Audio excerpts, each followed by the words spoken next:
it's on the sail of it. Yeah.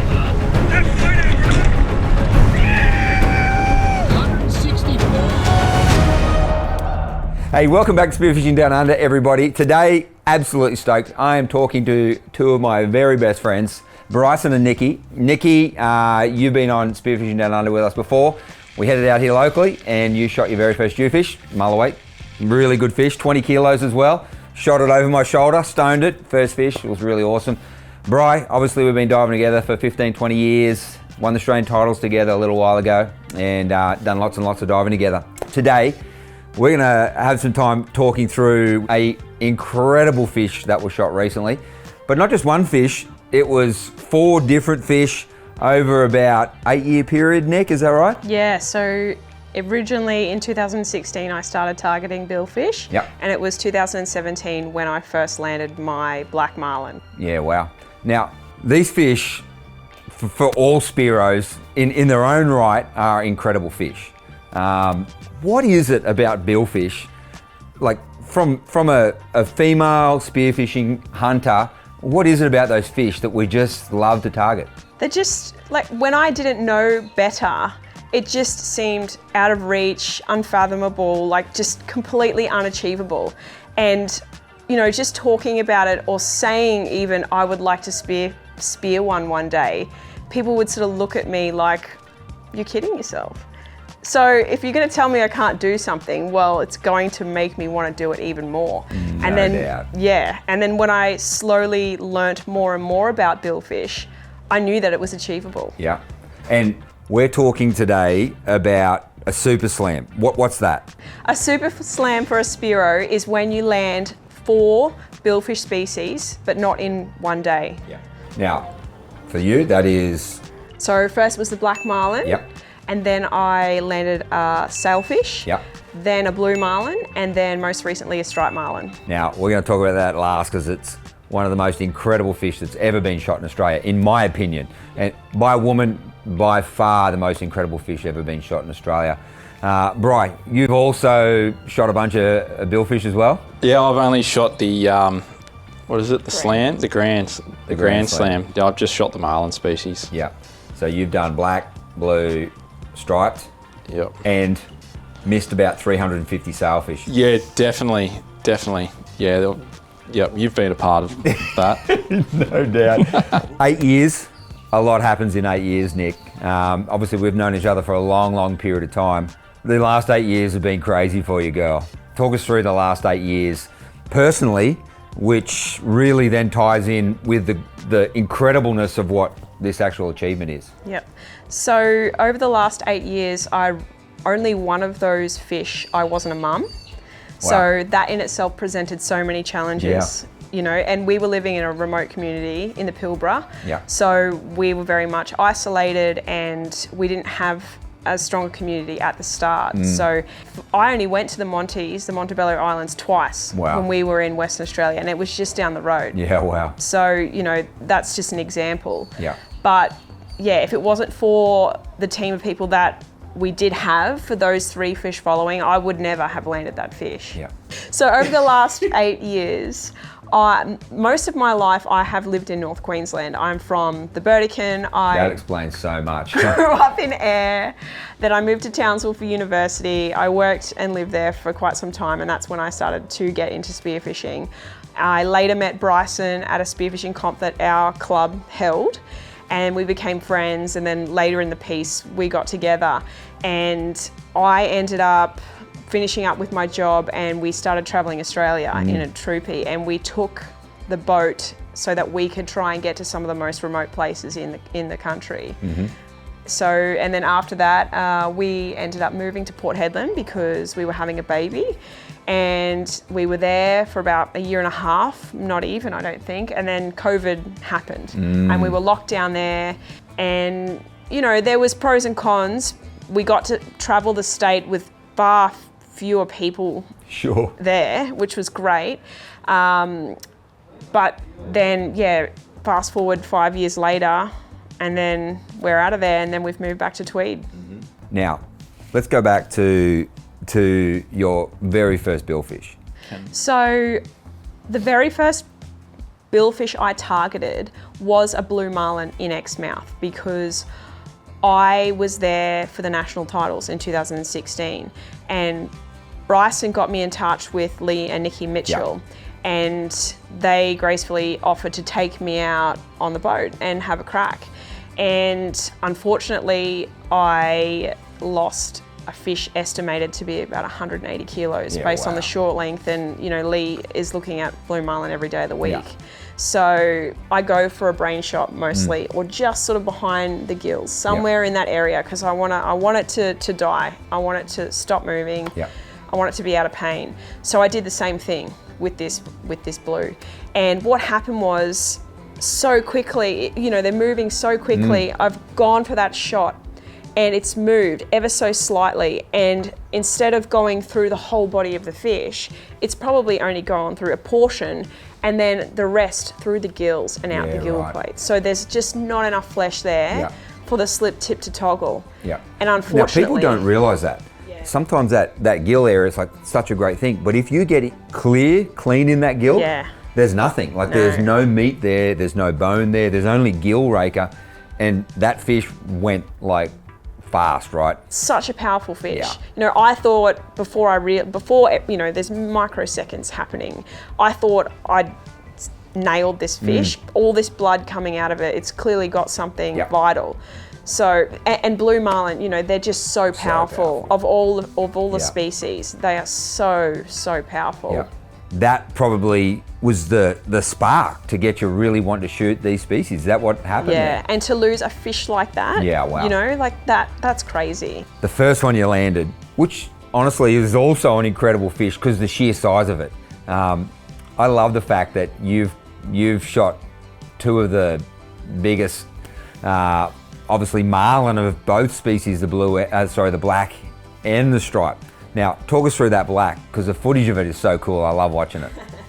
Well, when I shot that black marlin, it was the last fish I expected to see. You know, it was utter disbelief. You were down there targeting stripes. Striped marlin, you know, I thought, let's go for stripes. We'll get that one out of the way. I thought the black marlin would be one of the harder ones to get potentially because, you know, there's just such dominant striped marlin fishery and blue marlin fishery in Australia.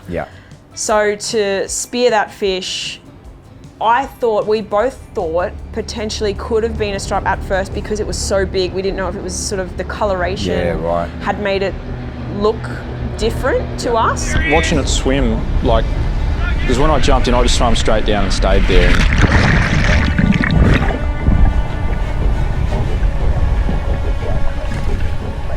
It saw me come towards me and Nikki cut it off, obviously. And then I swam right past and I'm like, geez, that's big. I'm like, that's really big. And I'm looking at the height of it, the depth, and I'm like, and when I shot a stripe down there, it was black. It didn't bar up at all. It's massive!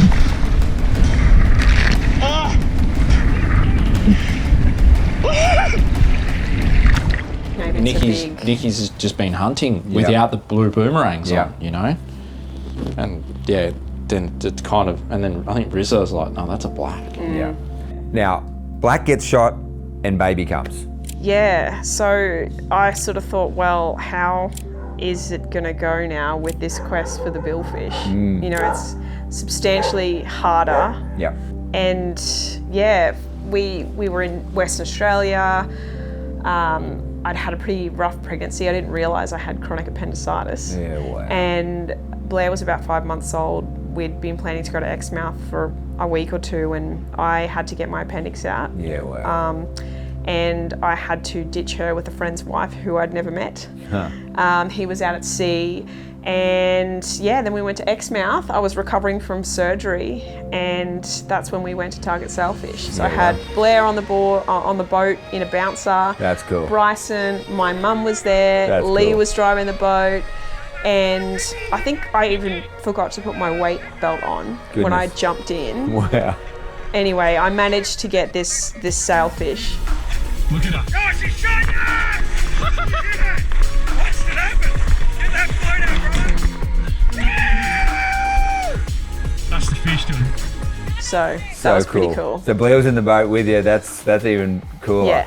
You got, Yeah. How old was she at that stage? About 5-6 months, something like that. So you got like a 6-month-old, you're Yeah. just recovering from appendicitis. Yeah. And you're shooting a sailfish. Yeah, and my mum's there going, that looked pretty easy. That's she gold. was just like, I don't know why this is so hard. It didn't look that hard. Yeah, That's because funny. you got Lee Mitchell as the I know, and that's skipper. why, you know, it makes it look easy when you've got great people on Listen, your team. and you make it look easy, which is awesome. Now, next is the blue. So the blue marlin, another story, we're going to Exmouth, you know, it was 8 hours away, so pretty close relative to WA standards. Yeah. And forecast for the whole 2 weeks was looking average. So we invited our friend Josh Washington to come down with us. Yep. And the house that we'd hired had plenty of room. So we thought, hey, let's get your mum down here too. She hasn't been to Exmouth. And she offered to take care of Blair one day for us. And the way the weather was looking, we had 1 day to go. We're just about to go, and Washo says to his mum, oh, happy birthday, mum, have a good day. And I just felt like a piece of crap. Off we went. We looked like professionals. In reality, we had no idea what we were doing. We trolled 2 lures around most of the day. How long did you sit on the back for with the blue? It was at about 2 o'clock. We hadn't seen anything, and I was getting hangry. And I said to Bri, I've got to eat something. And I said to her, I was like, you don't stop. Don't. If you go and touch something or go to the toilet or whatever, guarantee your marlin's going to come in the spot. And that's Murphy's Law, but I was starving and it was hot. And I was like, nah, that's it. And I stopped to have tuna and crackers. And then it hit Get lost. Straight time. the lure. Yeah, straight away. So anyway, I jumped in and it wasn't there. Reset, we went around again for probably another half an hour or something. The same fish came back and it lost interest. And then I started slapping the water and it came in and it came pretty close, and then it lost interest a little bit, and then I swam at it a bit and I kept slapping the water super hard, and it came in almost close enough to shoot it. But between me and the fish was the rig lines and floats. So I would have had to dive under, and I would have had to do a few kicks. Yeah, but it's not worth a bad shot. Sure. So left it, got back in, reset, and then it was probably another similar time frame. Was it probably another half hour? Yeah, it was a long time, and I think we moved a fair way from where she jumped in the second time. Okay. And because I was sitting on the breaker facing backwards just to get my height up, I saw it a third time, which is unbelievable. Wow. And people are going to ask, how do you know it was the same fish? Like, because you'd seen it. I saw She's it, like, so I knew it was the same fish. She's like, it's not a big fish. But thankfully, that third go, same fish, came straight past me, nailed it, and it just took off. Harder You than the others? Yeah, well, the black mullen really fanged it too, but the blue was just, for its size, it was so powerful. Wow. So powerful. So, yeah, how long did that, I can't remember how long that took to get up. I don't think it was that long. You had the I think bother board there. Yeah. So that's 3. That's the Grand Slam. That's the Grand Slam? And I didn't realise at the time. Oh, really? No, I just had in my head that Grand Slam 4 because I wanted the 4. That was the goal. I didn't realise. Now, all 3 of those at the time were Australian records. Yeah. I'm not sure. I think the sailfish might have dropped off being a record Okay. by the time I'd shot the blue. So now the blue was 85 kilos, Australian Yep. record. The black, 54.9. 154.9. Still both of those standing Australian women's records. Yep, and it also got IUSA Most Meritorious Fish for the whole year. Cool. We're talking 2021, 4 years ago. So much has happened in those 4 years, Nick. Obviously for myself, watching that whole journey, obviously your awesome husband sitting beside you, going through that with you. You moved back from Western Australia. You want to just talk us through those 4 years? So 2 years ago, we moved back here. Yep. So I mean, we got out diving a little bit, but not a lot. Blair wasn't at school yet, so she was sort of hanging out with us, and we were enjoying the local area because it was new to us. Yeah. And then last year, that year we moved here was the year that Bryson proposed to me. And then last year in October, we got married. Yeah. And it was 2 weeks before that I found a lump in my left breast. Yep. But just with everything going on and getting doctor's appointments and things, I didn't have time until after the wedding to kind of go down that path. Yeah. So the Wednesday after the wedding, I went in and they referred me to see a sonographer to get some ultrasounds and then a targeted biopsy so that they could look at it a little bit in more depth. And then they said to me, oh, look, you'll probably have to get an MRI. I'll help you organise that. And you'll book in with a specialist. And if it's urgent, they'll call you to come in sooner. So my appointment with the specialist wasn't booked until like late November. And had the MRI, didn't hear anything back, so I thought, oh, well, it's probably nothing, but I'll still go and follow it up with the specialist. Fast forward, got to the specialist, she's looking at my biopsy results, they're inconclusive, and she said, oh, I haven't actually seen your MRI results. And I said, oh, I actually have a copy of them on my phone, would you like to take a look? Had a look, and then her demeanour changed, and I knew something was up.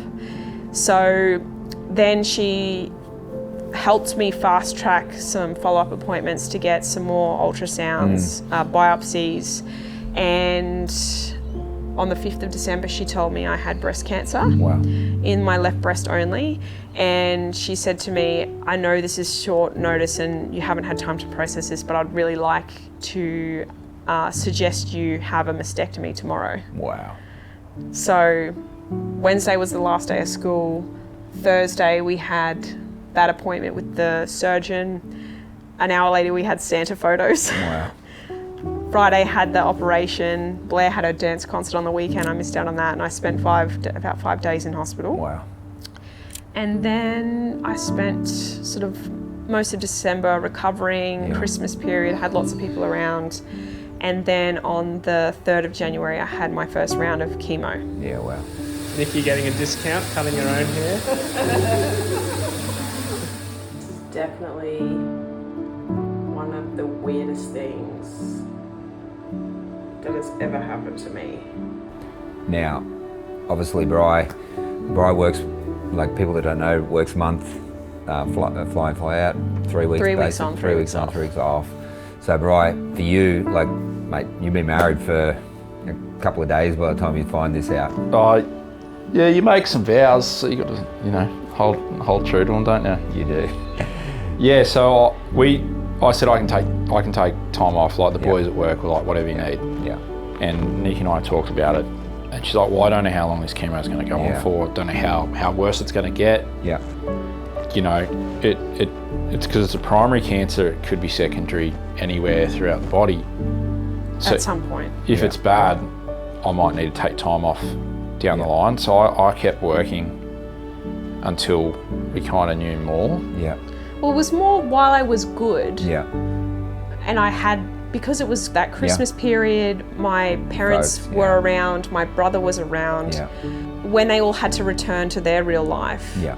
you know, that might have been the time we needed him here. But I paid to have some extensive testing done that tested my specific tumour, and it came back saying that further chemotherapy treatment actually wasn't going to be that good in terms of my overall success. Yeah. So we got to pull the pin on that, which was amazing. Which I'm always jealous of, because your hair grows back and mine doesn't. And Tim would come over, drop in, and he'd just be like, wow, look at the growth. And we'd compare bald spots, and that was quite funny. No comparison anymore. You got a full head of hair, girl. Mine's getting I've there. been ripped off. Mine's getting there. Yeah. Now, Bri, can you talk us through, this is a horrific time. You guys have worked together in that. But in amongst it, me and you still talking, and you're telling me that she's going to go down and shoot a stripe this year. You actually know how hard it is to line up to get down there. Yeah. So throw that on top of everything that Nikki's just talked about, and including us being remote. Yeah. I was like it would be such a comeback story. Like, we've got to get down there this year. But the problem is, it can turn off for the rest of the season like that. Yeah. And it did. Yeah.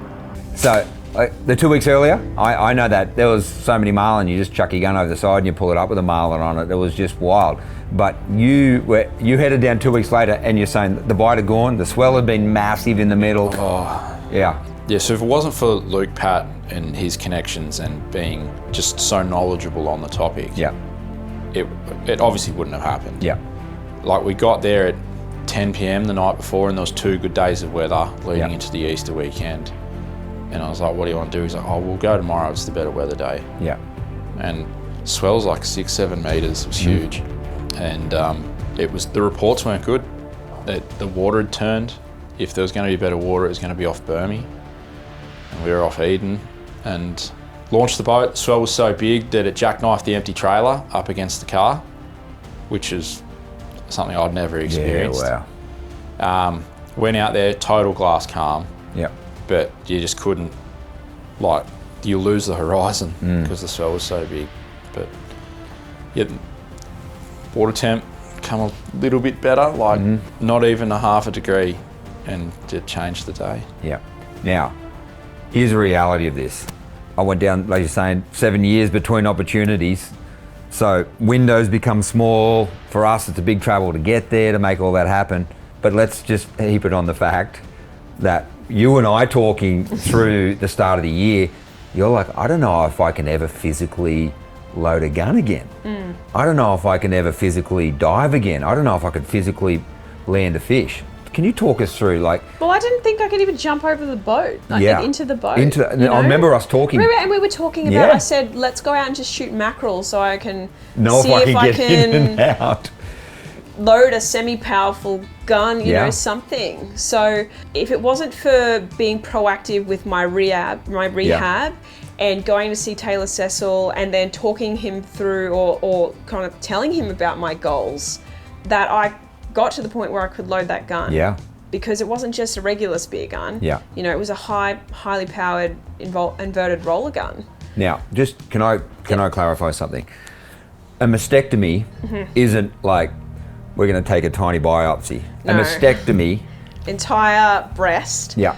They take the nipple and everything. So it's every bit of tissue except for the skin. So they basically scrape it clean, everything up to the chest, like muscle. Wow. So they don't actually touch the muscle. They don't impair the muscle or damage the muscle in any way, but they're cutting all those nerves. Wow. And so I've got a big scar, sort of like an L shape, because they also investigate the lymph nodes as well. So I end up having 3 or 4 removed. Yep. But they had no signs of, no evidence of disease. Now, when we come down and saw you straight after, you had tubes removing fluid. You're in a significant amount of pain. And we're talking 4 months ago. Like, we're not talking 4 years ago. We're talking 4 months ago. Significant pain. We're having these conversations. Like, what Bry's picture there is, this is hard to do when you're in perfect health. This is hard to do when, you know, when you're just trying to line everything up in life and kid and marriage and all of these things work for Bry. And I know Bry wanted to be there 100% to see that happen. So we've got all the practical outworkings, then we've got the reality that you've just heard this is terrible scenario happening. This is a terrible operation. This is huge pain. You had to put in a lot of work over those 4 months. So you worked with your... Coach Taylor. Yeah, and we did all kinds of things. Everything from learning how to restore blood flow to the scar tissue to restore nerves. Wow. And doing specific exercises to help correct my posture because it was starting to pull my shoulder a certain way. Then we were slowly starting to look at more weighted exercises, and then we focused on a pull program, which was targeted for loading the spear gun. Wow. Yeah. So when did you realise you could load that gun? A week prior to Easter. Wow. So I had to we had to re-rig all of our guns because we hadn't been diving. All the rubbers were perished. Yeah. And it was purely because of that hard work over 2 weeks, really, like slamming it, because the period of time I had. Yeah. Yeah, I loaded the gun and I thought, well, that was the biggest hurdle. Everything else, like I'm cool with everything else. Yeah. I've thought about this scenario a million times in my brain. So Yeah, wow. yeah, so but still, because we knew what the weather was going to be like, Yep. just take it as it comes. It Yep. was just, we'll just see how this goes. And honestly, I think the outcome of that you pressure. needed, isn't it? No pressure. Yeah. You needed just to get out there and Yeah. do it. But it was essentially also an Easter holiday Yeah. with our family. Yeah. You know, and we couldn't spend from dawn till dusk, Friday to Monday, Yeah. chasing marlin. Yeah. You know, Yeah. it's unrealistic. Yeah, totally. Now, you get down there on the day. Bry's already alluded to the fact. What do you say, Bry? It's not on. We were all thinking it. Wow. We were all thinking it. Yeah, it was not on. No. And then it was a slow start. Yeah. Like, You text me at like 10 o'clock and said we haven't left the house yet. But also, he was fuming. There was steam coming out of his ears. Luke, captain of the boat, was like, chill, Bryson, it's fine. We're all like, yeah, gentleman's start. Like, this is really cruisy. He's losing it, internally combusting. why wouldn't I? I get the feels. He texts me and I'm 10,000 kilometers away and I'm getting like, 10 o'clock start. Oh Yeah, my but goodness. Luke knew what was going on. Yeah. He's like, we have plenty of time. Yeah. If it's going to happen, it's not going to happen right now. Yeah, wow. You know? So That's good. I trusted him. Good. The water did change from early that morning Yeah, cool. to mid-morning. Yeah. But that was just, I guess, pure fluke. What's well, pure fluke or What is it? Luke, like you said, knows what he's doing. Yeah. For me, 10 o'clock text, we're about to leave and I'm like, oh my gosh. 12 o'clock text, look at the size of done. this thing. It's a monster. Yeah, I almost text you back on the way out, like just saying it's not happening because I'm getting the live updates Yeah. from Luke and Yeah. on his phone. And then we're watching the water temp and he's like, it's hotter here than it is out there. Yeah, wow. And I'm like, "Oh, I find that hard to believe, but there's got to be the truth, you know? Yeah. And I started watching it drop and I was like, oh. And then it held above a threshold. I was like, oh. And it looks like, oh, one of the boys just got one on a ball. I was like, oh, shit, we might just do this. Yeah. So, Now, Nick, you get out there, Suit up. Get ready. Get all Yep. the gear ready. Load the gun. And as far as I was how'd concerned, you half feel it then? was done. How'd you feel loading that gun? I was like, yeah, we're on. This is happening. Yeah. Like, yeah, and the water looked good. Yeah, right. You know, like it was totally different than I expected it was going to be. And so the water looked good. You got the gun loaded. Got the gun loaded. Now try and find a ball. Saw the ball. Luke saw the fish, but didn't really want to say too much. And we jumped in the first go, and we just didn't jump in at the right spot at the right time. So we reset everything, and literally on the second jump, we right place, right time. Fish had actually gone to check out a bait that the other boat had cast on it, and it was dead. So it was like, well, why would I eat that when I can eat these fish over here? So it came straight back to where we were, broadsided, so close, shot it. I think it was wondering what was going on because it just sat there. And I put my head up and I said to Luke, I think I've stoned this fish. It is not going anywhere. It just sat there. And usually the first thing they do is tear off, and it didn't. It did eventually, but not fast. The floats did not go under. Yeah, and I had him there to film the whole thing, which was so good. Footage is just so cool, so Yeah. epic. Yeah. Now the fact, like with the black, Bry's right behind. He Yep. gets the other perspective. It's coming at you.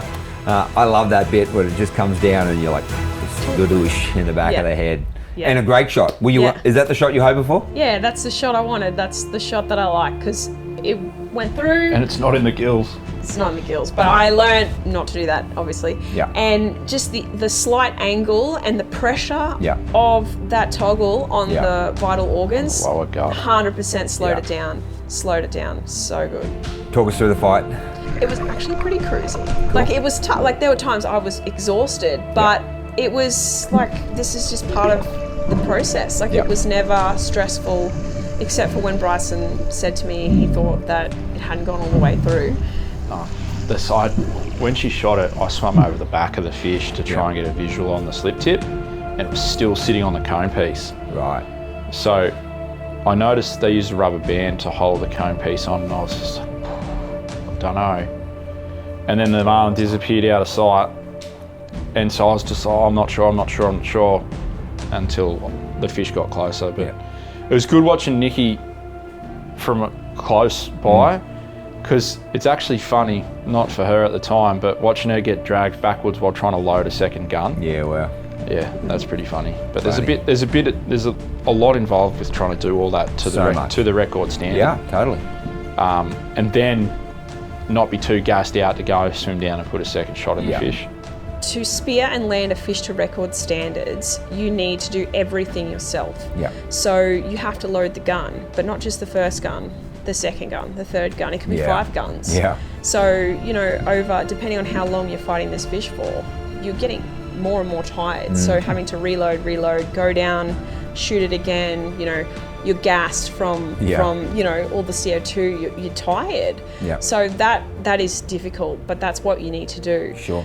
Yeah. Especially when you go down for the second shot and it can see you and it's still got energy.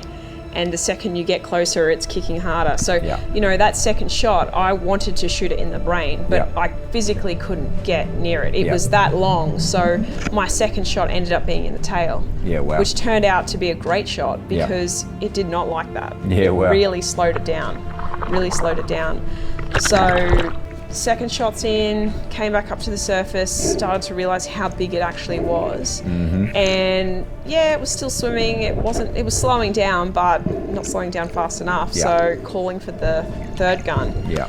So loaded the third gun, just exhausted, like, you know, but slowly clipping and pulling, like gaining more ground, slowly, and then eventually put a body shot in on the opposite side. And at that point, could clearly see that the slip tip had toggled. Yeah. So once realised that, went back to the main line and started using that to pull it up. Yeah. But it wasn't as much of a dead weight as the black marlin. So I could not get it above neutral buoyancy or negative buoyancy for a while with the black marlin. Wow. But the stripe wasn't as bad, so I kind of got it going, and then it came up. Wow. Yeah. You spent 4 months recovering and getting strong enough to do this. Obviously that made that even harder, I'm guessing. Sure. And then, you know, with such a big fish like that, you know, it's not a surface fish, it's hanging quite deep. To then deal with buoyancy. So, you know, when you dive, you're putting weight belts on to figure out the right weight in certain depth of water. At one point in the water column, you're going to be neutral. So you're not floating and you're not sinking. So, you know, if you're a metre below that neutral buoyancy, you're going to just sink purely because of the pressure and the hydrostatic force, I believe. So, you know, if you've got a 160 kilo fish at negative buoyancy, you're fighting that downward force. You need to get it above neutral to then be able to slowly get at the buoyancy and that upward lift to get it to the surface. Now, perspective, I shot one 90 kilos 2 weeks earlier. I hit it in quite a bad spot because I'm fighting against the boat trying to shoot it. And that thing at 40 meters died. And I like, I know, I saw by the time it. I got up, I was like dying exhaustion. And I didn't have an operation 4 months earlier. And like what you've done in that way is incredible. I get it, because I couldn't even celebrate I was that big by the time I come up. That. So to get that fish up and to be, you know, realise how big that fish was laying next to me. How big was it? On the surface. So the overall length, I think, was 3,500. Wow. Short length was 2,800. Wow.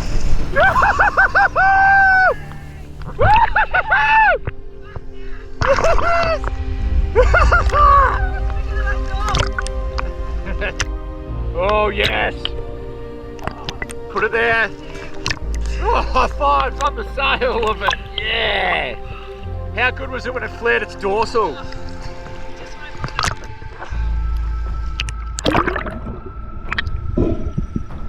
And, you know, like, you feel long when you've got fins on, but it dwarfed me. It's a big fish. I didn't want to jinx it when she shot it. I was like, that thing is huge. Let's get some underwater photos.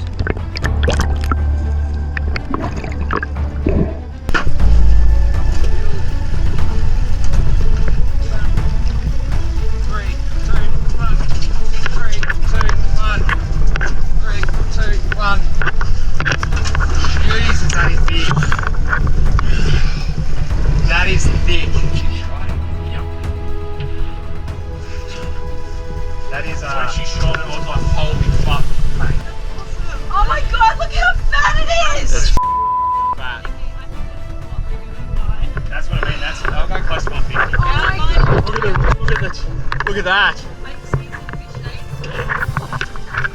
He's such a nice fish. The footage is, I'm sitting under Nikki and this thing's come around. I'm like, she's gonna pot this thing. And it's just, and she's calm as anything, just going, I'm gonna shoot you right there. Boom.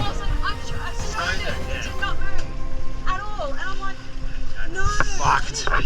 And I'm going to pat. It's big. It's big. It's big. Well, like, you can tell by their build how short it is. Like, it's built the ratio of it's like it's just short, and then like thickness here, just fat as. That's so thick. Like, she's a thick girl. Big dog. Yeah. And the final weight? Final weight was 162.5 kilos. Isn't that the sound of success? Oh yeah.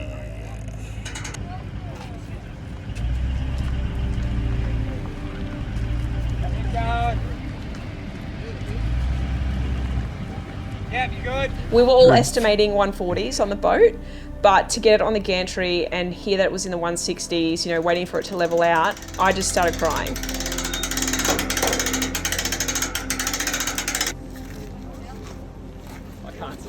You need a ladder. 164.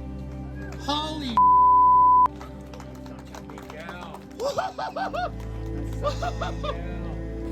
Oh my god. 163. Oh my goodness. Nikki. All right, Nikki. You've done it. You've done it. Girl, your husband texts me with that weight and with the size of it. I was holding back tears. Yeah. Like, for me, it was like, I'm just saying to Bryson, I can't believe this has just happened. None of us. In fact, I still don't believe that it was that big. Yeah. You know? Yeah. And reflecting on it all, it was probably the fish that I was the most calm about, Wow. you know, wasn't worried about. Wow. I said to her, I was like, did you realise how big that fish was when it swam up to you and when you were fighting it? She's like, nah. And I was like, I was wondering why you were calm in the water, because you didn't realise how much of a Mack truck that thing was. Oh, massive. And when she shot it and it was just doing its initial run, I turned back to Luke and I'm like, I mouthed to him, I was like, it's big. And he's thinking, oh, you know, it's been a few years since I've seen a marlin in the water. I'm having, you know, over-exaggerating. And then I kept going back to him, I'm like, it's big, it's thick, like I can see it, it's high. Yeah. High in that gut to the shoulder, to the dorsal. Which is not a striped thing unless it's a monster. Yeah, well, that's right. And the final weight?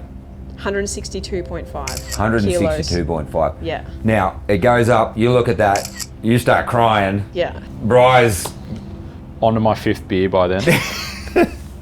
But pretty stoked. You were like, man, you were texting me and we're talking and we're just like, oh my gosh. I climbed the gantry because when it first got announced, someone said 160 and the three of us were hugging as it went up. There's footage from behind and I just disappeared to go climb the gantry and I'm like, like fully like losing it. Yeah. I was like, no way I would have expected that fish to be Amazing. Anywhere near that. Which is like the black, 150 kilos, monster black. I never thought I would shoot a fish as big as that again.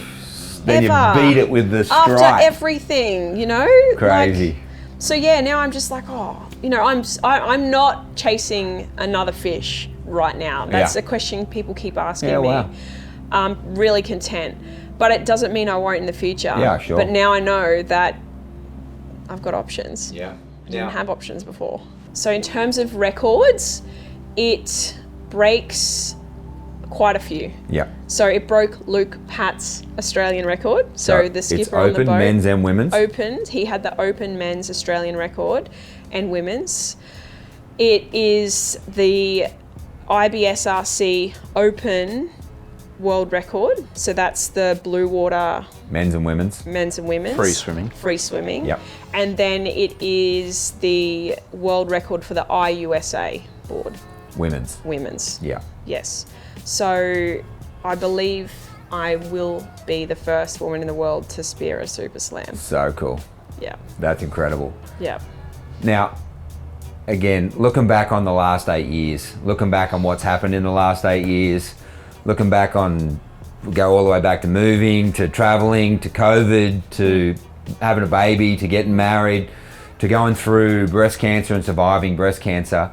And then over that 8 years, you still achieve your records. What does that genuinely mean to you, girl? Oh, it's awesome. Yeah, I don't know if there's a way to describe it. It's just like, wow, anything's possible. If anything, things get better. You know, you don't necessarily peak at a point you might think you peak at. Yeah, wow. It's like a, you know, life, if you were to look at it like a graph, perhaps, you know, there's always peaks and troughs, but don't just assume that you've peaked. Yeah, wow. I know we were talking the other day just about fears and about overcoming. You've had to overcome a lot to do this. Like, if you were talking to not just women, men, people that are watching what we do, and I know lots of people often message me saying, hey, you and Bri inspire me. A whole bunch of people feel inspired by what Spearfishing Down Under is. If you're talking to people like that need encouragement right now, what would you say? As I think what you've got to add holds huge weight from what you've achieved to get to this point. Well, it's why not you? Like, if they're asking me, well, how, like, I couldn't do that. Well, why can't you do that? Yeah, wow. I'm not that special. I'm not, you know, walking down the street, you wouldn't pin me for an athlete. Yeah, wow. You know, there's no reason that you can't do it. Yeah. If you want to. Yeah, so good. Bri? You wouldn't pin me for an athlete either. But you can dive. Yeah, I just do and that. swim. Yeah, I just do that, but you wouldn't pin me to be an athlete. Yeah. I move like a sloth. Until you get in Pretty the water. fast in the water. Yeah. Yeah. Bri, what was it meant watching your wife achieve this? It's sick. Like, it was good to be able to film the black and the stripe. Like, I would have loved to have filmed the blue. Yeah. But yeah, it was good to be. It's great to be there. Yeah. I can't believe I got there for all four, because the previous striped season, Nikki had tried Yeah.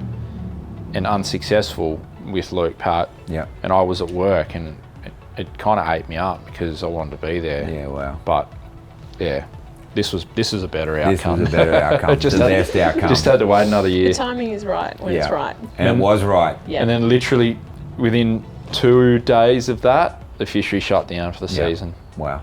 Incredible, girl. Well, from me and Wendy, like both of us, just absolutely buzzing when you shot that fish. I'm just like straight away, look at this. Wendy was like, oh my gosh, that's incredible. From both of us, girl, incredible. And I know how much it meant for Bri. Like, he can undersell it. I know it meant so much for him to be there. Even though when we shot that mulloway, it ate him up on the inside that he didn't get to put you on the mulloway. Oh yeah, but it's good. You've got to share the love around a little bit. We postcoded the living daylights out of him. It was even better. Yeah. Hey girl, thanks for sharing your story. I know how much it means, and I know it means a lot to a lot of people, because there's been so many comments already on photos and footage, and I know people are going to love this. Thanks guys. Thanks for having me down at your house. Thanks for having Wes and I come and film and hang out with you guys for the afternoon. Thank you all for watching, and listen, if you're chasing some Rife gear, you shot the 2 extra shots with the Rife guns, and I know you use Rife gears all the time. You can grab that at Adreno. Tim Spear, get your 10% discount, or some of the Adreno gear you can grab from there as well. Thank you for all those that are sharing our stuff, and thank you so much for all the comments. I'm sure there's going to be lots of comments, and I'm guessing Nick will have a read through, Bri will have a read through. If there's any hate, we're after you. But just wait till you try it yourself before you comment. Just wait till you eat it. Pokeballs. Oh. Pokeballs. On her birthday. You're ruining the story. Say. Well, I'll just move off then. That's my cliffhanger. Retail. Start from the beginning.